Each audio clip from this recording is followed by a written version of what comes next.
I dati rilevati da Legambiente e dal Comitato Glaciologico Italiano parlano chiaro, c'è un coma che pare essere irreversibile della regina delle Alpi, in ghiacciaio della Marmolada, e quindi rischiamo davvero di veder scomparire per sempre quello che nell'immaginario collettivo di tutti era un ghiacciaio perenne, qualcosa che avremo per sempre avuto a disposizione. Questa è la tragica fotografia che emerge dalla quinta carovana dei ghiacciai di Legambiente.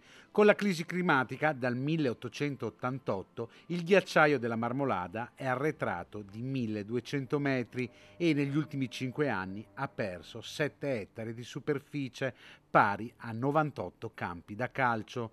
Il ghiacciaio della Marmolada potrebbe scomparire. Sulla Marmolada purtroppo l'ultima tappa del nostro viaggio 2024 abbiamo registrato una situazione particolarmente critica, un fenomeno irreversibile che in questo momento è in atto, che ha portato negli ultimi 100 anni, potremmo dire 150 anni quasi, questo ghiacciaio a perdere la gran parte della sua massa, ma soprattutto negli ultimi 5 anni, dal momento in cui noi abbiamo cominciato la nostra iniziativa, questo fenomeno si è molto accelerato.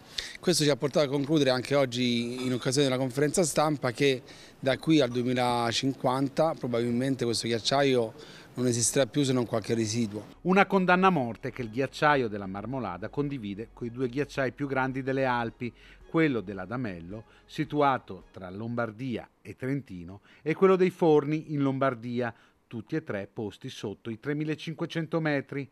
Preoccupa anche l'assottigliamento del ghiaccio, che arriva a punte di 7 centimetri al giorno. Questi fenomeni hanno dirette conseguenze, così l'abbiamo visto chiaramente anche in altre zone dell'arco alpino, penso per esempio lo scorso anno in Valle d'Aosta o sul tratto piemontese e lombardo, hanno conseguenze dirette anche più a valle, sia in dimensioni di rischio idrogeologico che incrementa, ma anche in dimensioni di carenza idrica. La tragedia del 3 luglio del 2022, che costò la vita a 11 persone, deve essere da monito. Contenere l'innalzamento della temperatura media è un obiettivo che va posto al centro dell'agenda politica, sottolineano i vertici di Legambiente. Dobbiamo reagire e dobbiamo farlo attraverso un cambio di paradigma dell'approvvigionamento energetico. Significa uscire dal consumo e uso di fonti fossili quali petrolio, carbone e gas e passare definitivamente nell'era delle rinnovabili